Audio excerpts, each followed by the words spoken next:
Okay, so everyone is talking about the Fuji X106 and how great this camera is, how awesome, how good looking. It's like a jewelry cam. You can just put it on your strap and walk around the city and everyone will be fascinated by how good you are looking.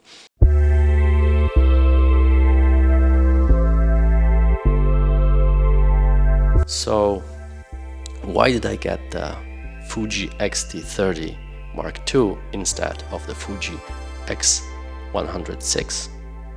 Oh my god, I'm poor. Okay, that's not the main reason, but well, it kinda is as well. But I got the Fuji X-T30 Mark II and I'm pretty excited.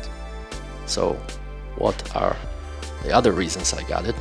Let me tell you about it.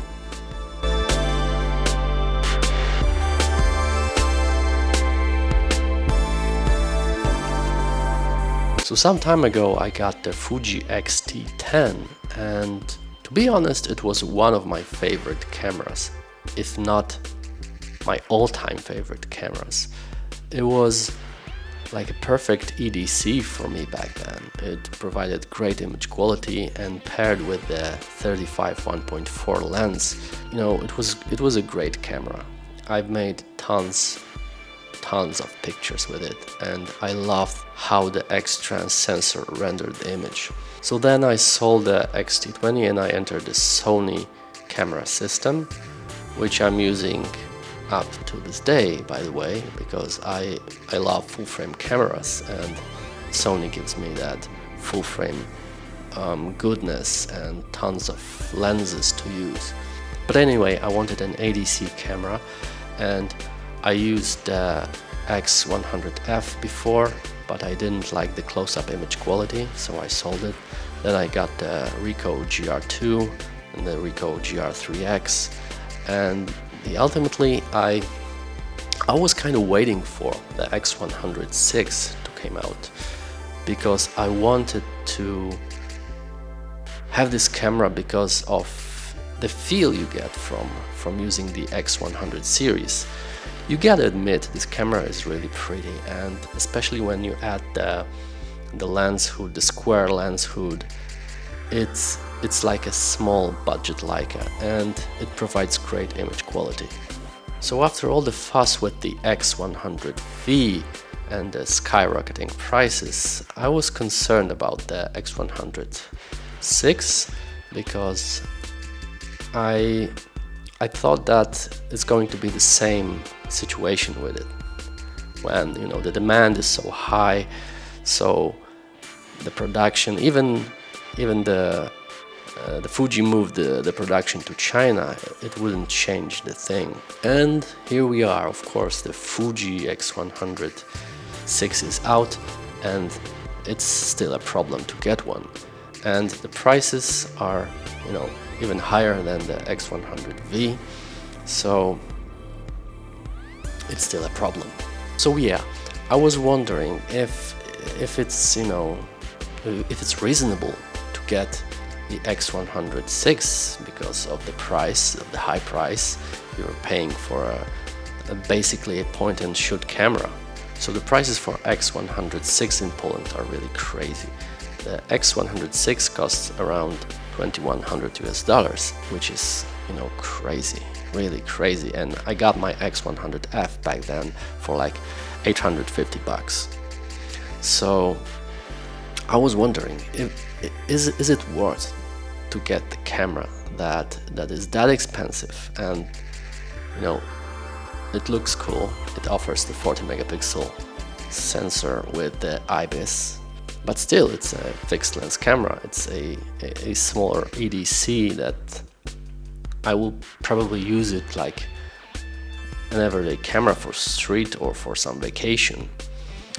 And then I, you know, checked the market for the X-T30 Mark II because this camera actually reminds me of my old X-T10 and all the fun I got with this camera. And guess what? I got the new off-the-shelf X-T30 Mark II with the 35 f2 lens, for $1,400 US.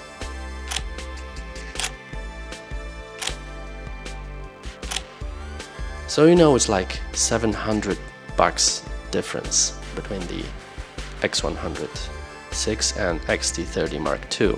So I thought to myself, do I really need the X106? I really regretted when I sold my X-T10, and when I saw the X-T30 Mark II, I just thought maybe it's worth to give it a shot, because this camera is like a new version of X-T10 for me. It's got the X-Trans Sensor 4 and better AF and the touchscreen, so it offers a much better functionality. It's easier to operate, it's easier to work with the AF, and still I got the interchangeable lenses system. So yeah, I got the X-T30 Mark II, and I gotta say, I'm in love with this camera.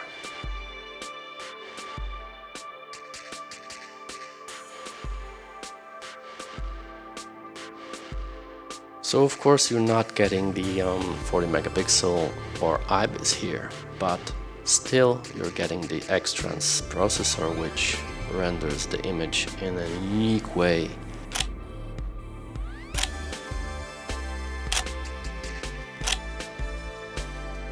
I think Fujifilm knows that.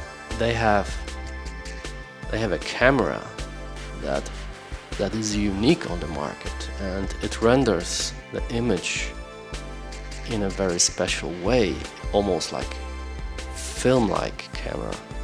And of course you get the Fuji Recipes, which are one of the main reasons to get the Fuji camera, because you're getting the straight out of the camera JPEGs that are marvelous. You can use them on Instagram or any other social media straight out of the camera. There are tons of presets available, and you can put them straight in your camera. You can just flip the switch and change between them, and they offer great results.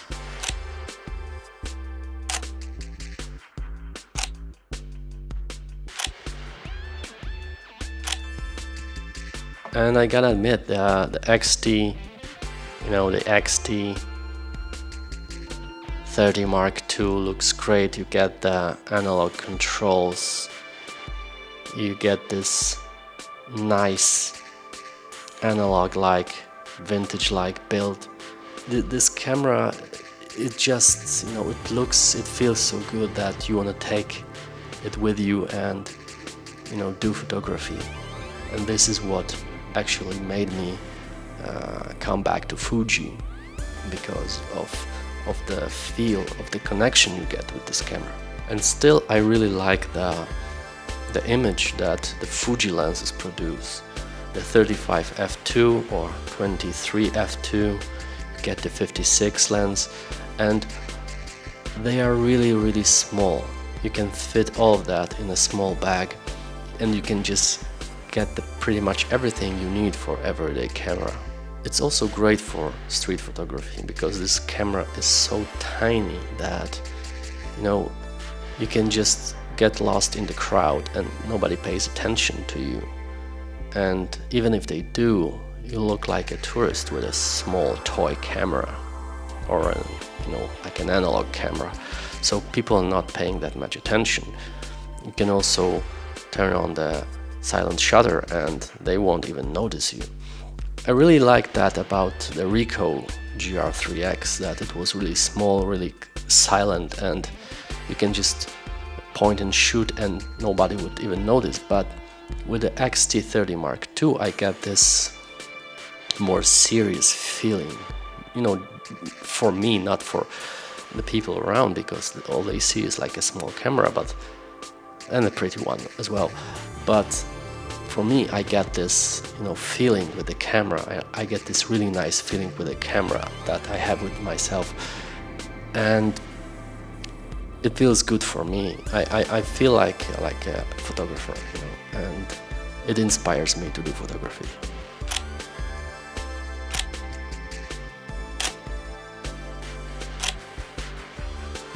So for me, this camera is actually the perfect EDC for now.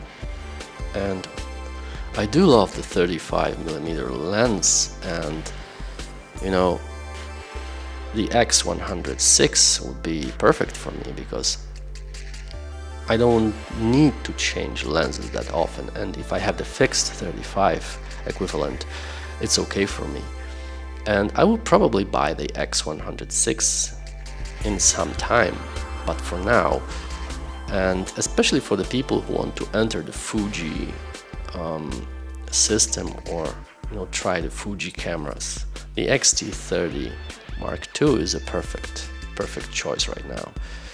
So my advice is that you should wait. You should wait for X106. It's also a new camera, so I personally would wait it for all the baby issues come out, all the build issues, or things that will probably come out in the first year of use. And we'll see how Fuji addresses the high demand and, well, let's say the lower production at the moment.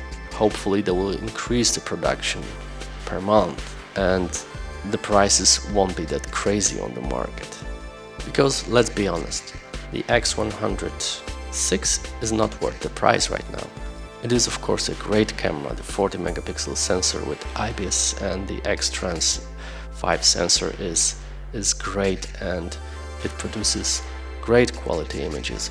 But for EDC photography, if you compare the X-T30 II and the X100V or 6, it's not a huge gap. It comes to skill, because you can make great pictures with the X-T30 II and you can make like crappy pictures with X106, and it all comes to the photographer. But I'm sure that the feel that you get for using the FujiFilm camera is the same on the X-T30 II or the X-T30 if you can get it, but they still produce the X-T30 II and they are available on the market brand new. And yeah, that's actually one of the cameras that are worth buying. And if you're looking for an EDC camera that has that soul and that will give you that pleasure of making photography, X-T30 II is definitely the way to go.